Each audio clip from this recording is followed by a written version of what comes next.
Hey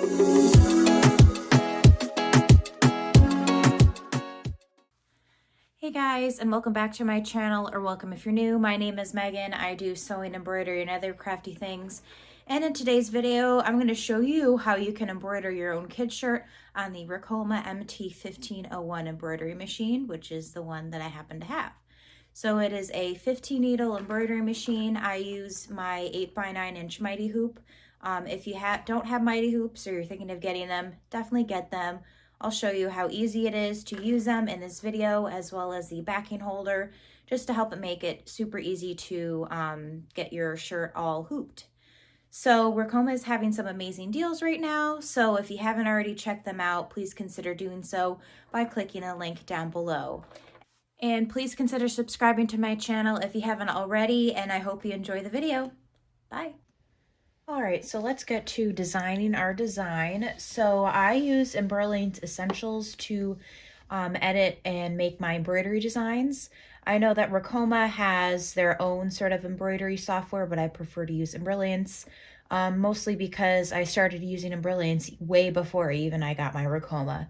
So let us start designing this design. So I have it set up for my mighty hoop settings, the 8x9 inch mighty hoop. So I'm going to go to my files, and then I'm going to click downloads, and I'm going to scroll to find the downloads.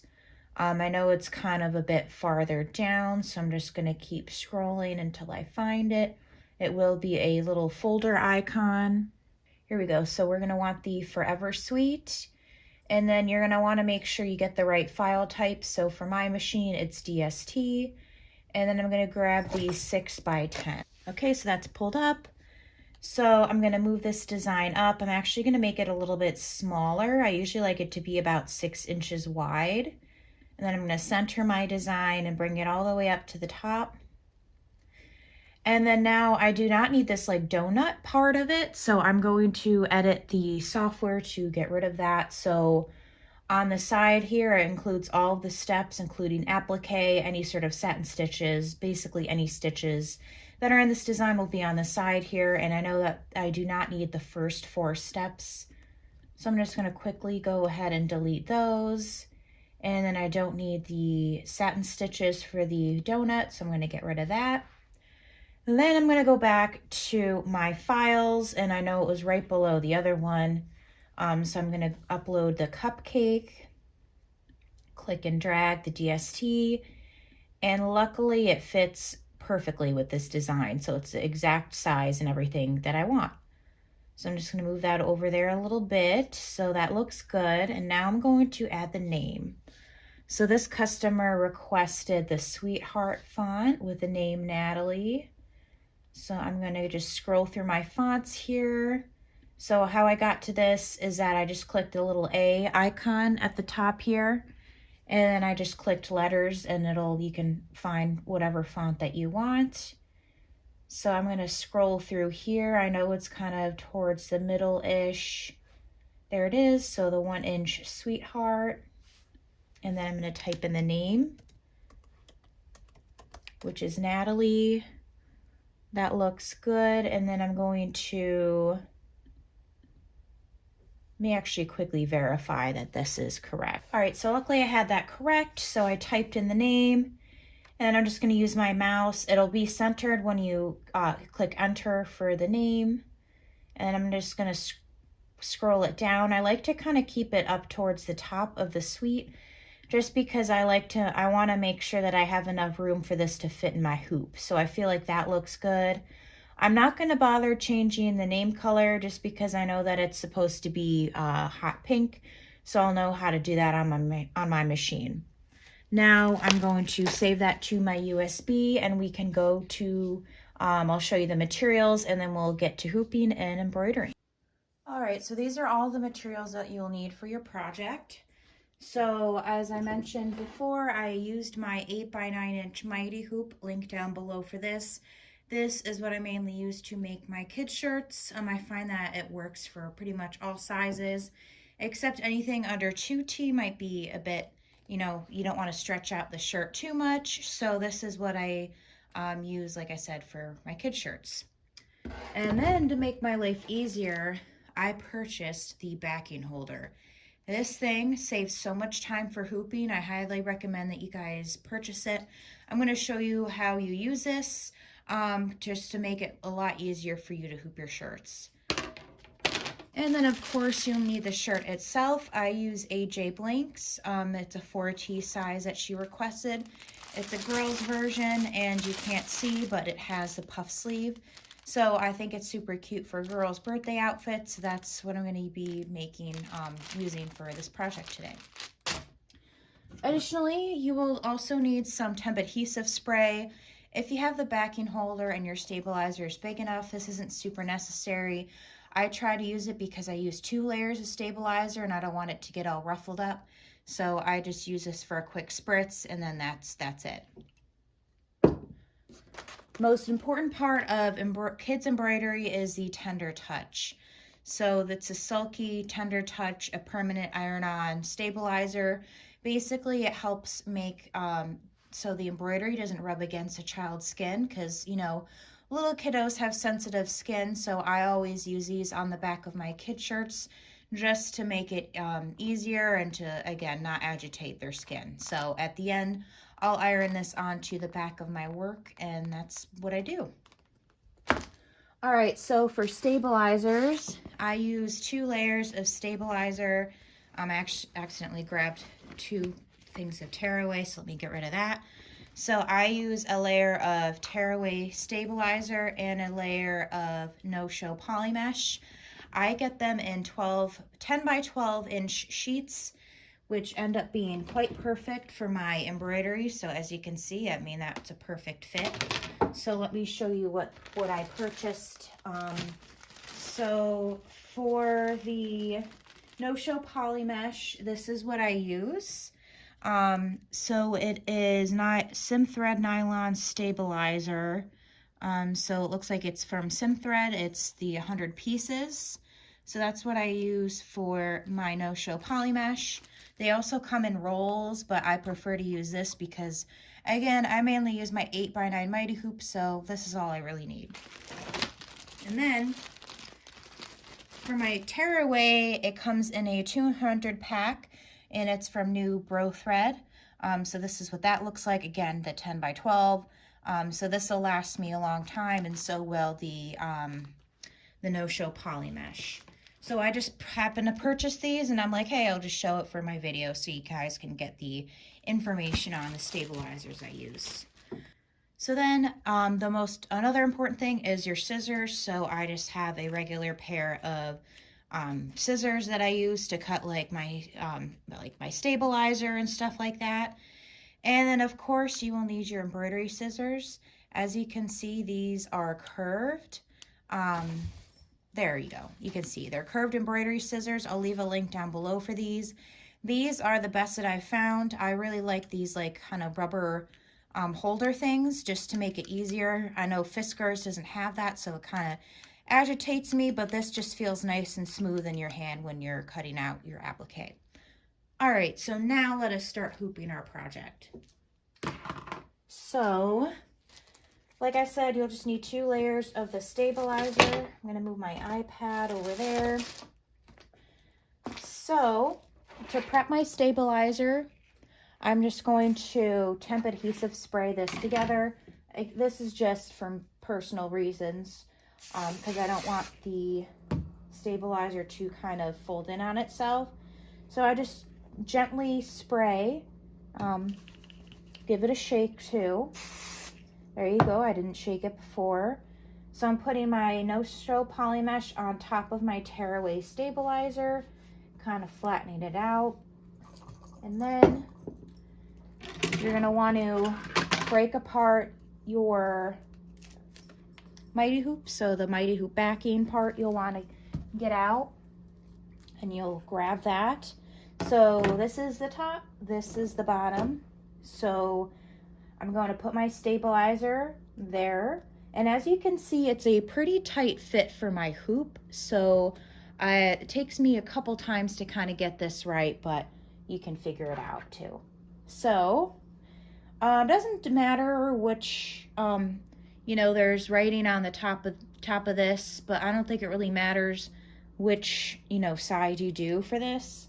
So as you can see, it kind of follows a similar outline to the Mighty Hoop here. So I'm just going to, so again, bottom part of the Mighty Hoop, stabilizer. I put the no-show poly mesh on top. So that's what you want to do. So you want the no-show poly mesh to be closest to the shirt, because at the end you'll tear away the tearaway stabilizer, and that's that. So I'm going to put this on here. It's a little bit finicky, so you got to kind of play around with it. And then just kind of clip that into place. Now that didn't work out great, so I'm going to do that again.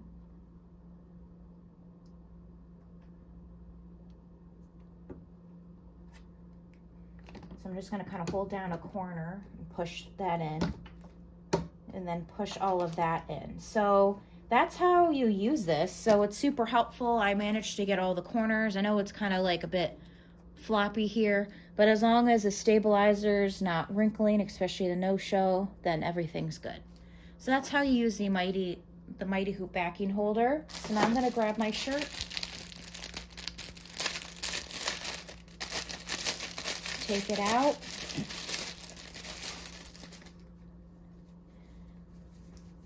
and then I'm going to lay it flat, remove this from here.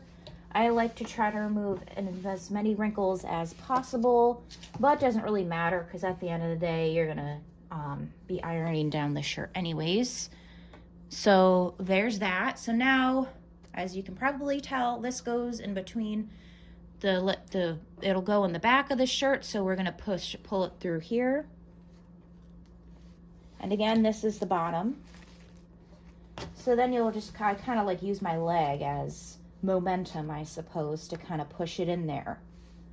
So that's nice about the backing holder is that it holds the stabilizer in place. So when you move this around, you won't have to worry about, you know, anything, the stabilizer popping out or anything, because it's, you know, in the backing holder. Okay, so now I see that it's kind of towards the top. I'm going to push this back in a little bit more. So I want it to be right below the collar there, so I feel like that looks pretty good. And then one thing that's nice about this is you can kind of figure out, okay, is it centered, is it not centered, and then you can kind of adjust things from there. So now I'm gonna grab the Mighty Hoop top, warning sign at the top, that's just what I do, and then snap it into place like normal. Now you see this line here? What I'm gonna do to get rid of that is I'm gonna gently pull my shirt. So then that line will slowly get rid of it. You don't want to pull it from the top because that can get wrinkles. And it's going to be embroidering right under the collar. So I feel like that looks pretty good. So now you can just pop out the stabilizer or the Mighty Hoop backing holder. As you can see, it just easily pops out. And then you'll hear it clicking and clacking, and that's how you know it comes out. And you want to make sure you remove this before you embroider. So that is how you hoop with the Mighty Hoop and the backing holder. So let us go plug in the USB, input our steps, and start embroidering. All right, I have my design on the machine, and then I also have changed my color thread, so we're all good to go with that. So let me show you guys how to actually upload the design to your Ricoma once you plug it in. All right, so this is the home screen for the Ricoma. As you can see, this is actually an old design that I stitched out recently, so I need to change it to something else. USB plugs into the side right here. Yeah, I think you can see that. My button's in the way though. So then to change your design, you'll want to make sure the design's unlocked, because if it's locked, then it won't let you change design. So you can just click this lock button to unlock it or lock it. So it'll remove the embroidery status. So you're going to go to the star icon, so File. You'll hit the, so it'll automatically pull up the USB. So I'm going to go to my last page. And there is Natalie. I always usually save it under the name because most of the time people don't use the same name, or if the design's a bit different, it'll look like that. So then that's the design that we put on the embroidery software. So I'm going to click OK. Well, actually, no, I'm going to click this icon basically means that it'll save to the embroidery machine. So I'm going to click that. I click OK. And then you'll want to go to the embroidery machine icon. Go to the back, and then there's Natalie. And then you click OK. So I have the exact hoop dimension set up here, but to change your hoop, you'll go to Design Set. I usually use the E for my 8x9 and designs, but you could always change it. So let's say if you wanted to change it to a bigger hoop, so the F hoop, you would just click that and then click OK. And then your machine will adjust accordingly. So as you can see, the design changed. But we're going to go back to the E because that's the closest to my Mighty Hoop settings.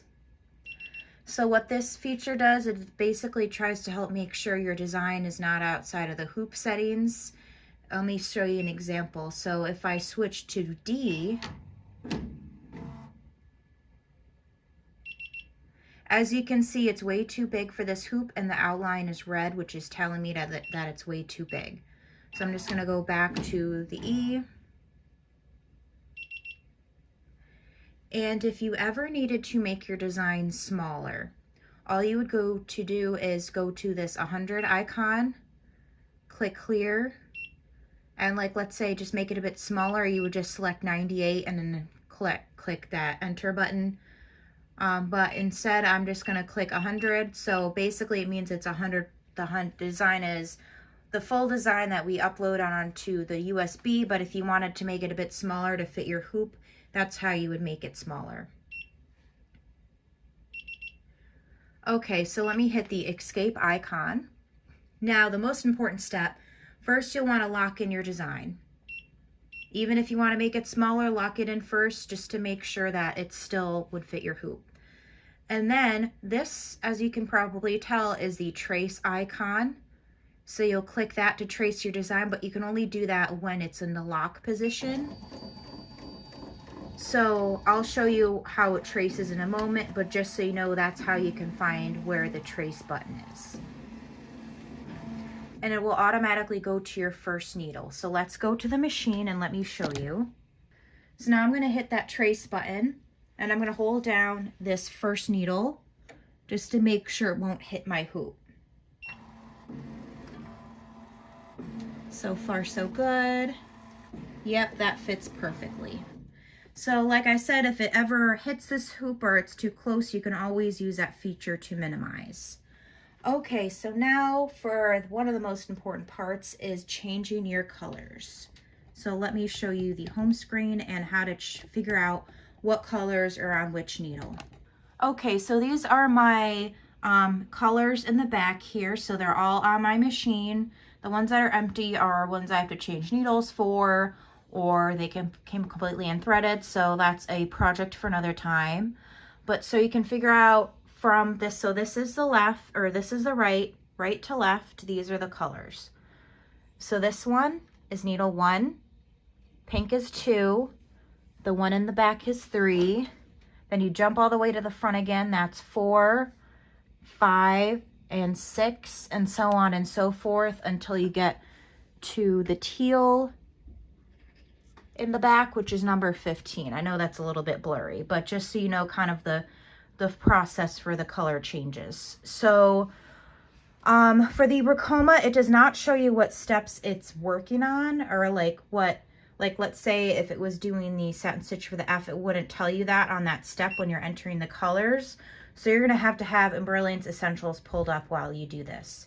I'm going to put you guys back on the tripod so I can show you this while making sure the camera's not all shaky. Okay, so how I got to this is essentially the colors at the top here. That's how you enter your colors.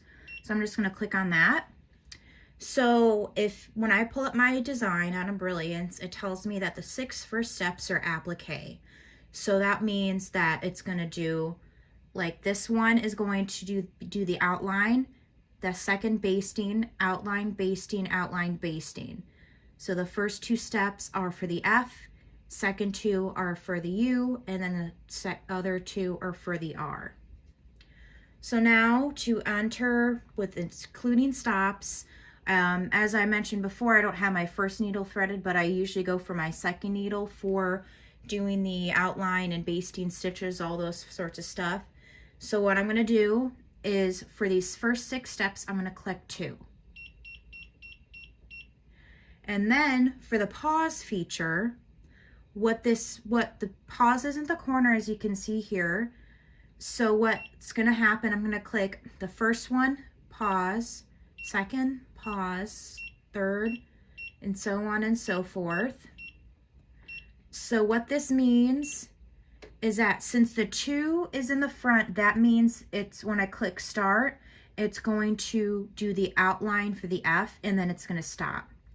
And then it's going to do the basting, and then it's going to stop.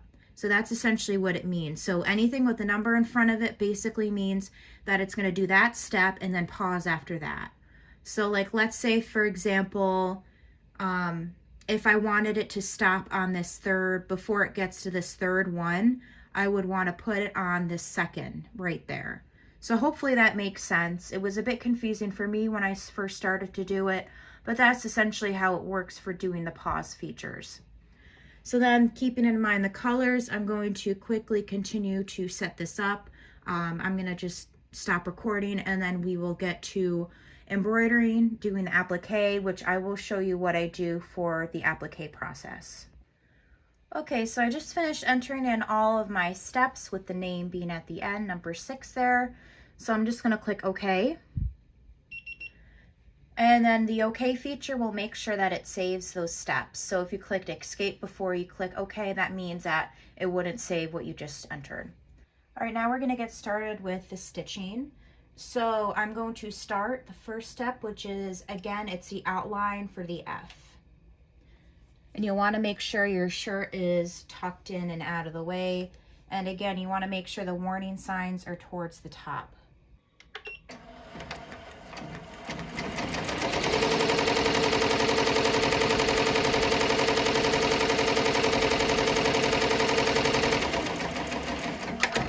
Okay, so now I'm going to grab my fabric, and I know I want it to be purple.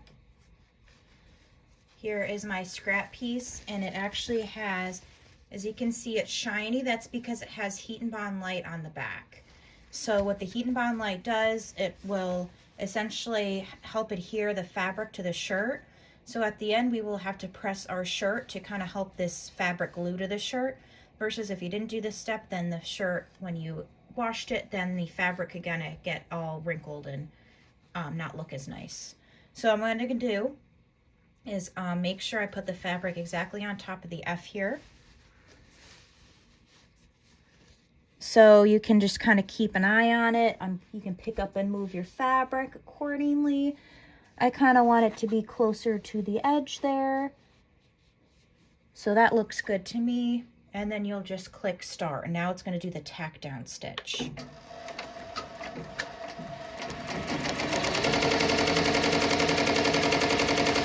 Make sure you keep your fingers out of the way too.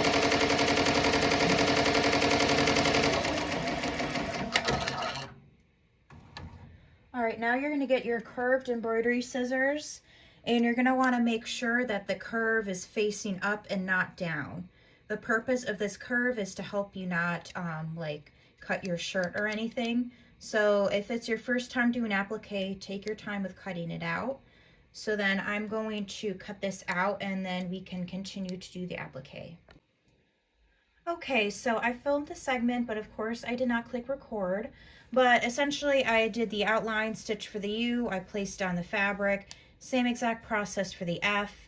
So now I'm going to cut this out, and I think I'm going to actually show you some bits of the shirt embroidering, because it's the same exact steps for the U or the R. You just, outline, put down fabric, cut out fabric, and then it'll do all the sand stitches. So luckily for this design, it does all the applique, putting down the fabric pieces in the beginning, and then you can just up and leave your shirt until it hopefully finishes stitching out, unless there's a thread break or you run out of bobbin. So then at the end, I'll show you the finishing steps, and then you would have completed a embroidered shirt. So let's get to it.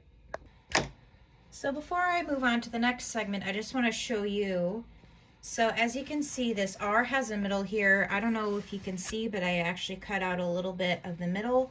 That'll just make it easier when you're cutting out the applique. So I'm just gonna place down my fabric and then make sure that little cut is exactly in the middle where we will be cutting anyways. So that looks pretty good, so let us tack that down.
Here's our shirt all done. I think it turned out super cute. Now I'm going to use my little embroidery scissors and trim off all these threads, and then we'll move on to the next step. All right, so now you're going to take it out of the mighty hoop. So just pull it out. Put it to the side, and that's our design.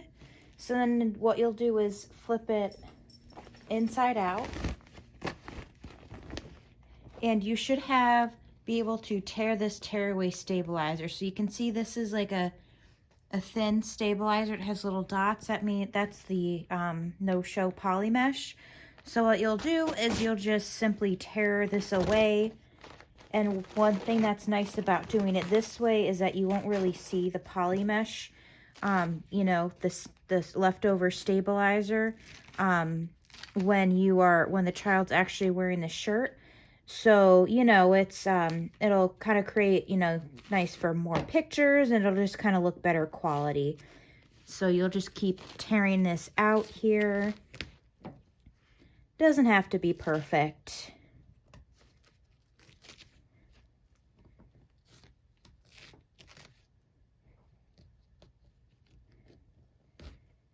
And just keep going. And then now that we pulled all that tearaway away, you will be cutting around this remaining stabilizer. So you'll get your bigger scissors.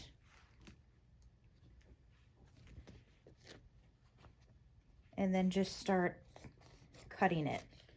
Making sure you do not cut the shirt, because that would be very bad.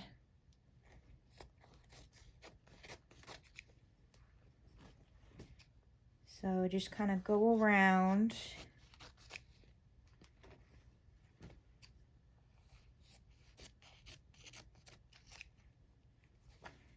There you go. So then the next step would be to get your tender touch, which let me get my opened roll so I can show you what I will do to this next. So then what I'm going to do is cut out my tender touch to be the width that we need it to be. So here it is on the roll. So what I'm going to do is I'm going to measure it up against the shirt. This is why I like to buy the rolls, is because they tend to be the exact size that you need for your shirt. And then I'm just going to cut this. So you're going to want to make sure you cover all of the stabilizer on the back. So then you cut this, and then now it will perfectly fit your design. So now what you'll want to do is go to your iron and turn it on to 300 degrees. And then you're going to press it just this, you know, with the back showing, no tender touch yet, to get all the moisture out of the shirt. And then after, you'll press that for about like 10 to 15 seconds. Then you'll put the tender touch back on. probably about 15 seconds, I would say, for that.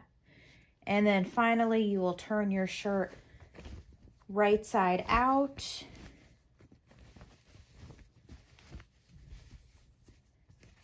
Make it all nice and flat. And then give it a final press. And that final press will help the applique fabric adhere to the shirt. So here's our shirt all nicely embroidered. Doesn't it look cute? It's one of my best sellers for sure. So I hope you guys enjoyed this tutorial. If you did, please give it a thumbs up and subscribe if you haven't already done so. Again, please consider checking out my embroidery machine. Again, I have the Ricoma MT1501 15 needle embroidery machine, and they're actually having some amazing deals right now, which I will link down below. So again, I hope you guys enjoyed it, and I hope to see you in the next video. Bye.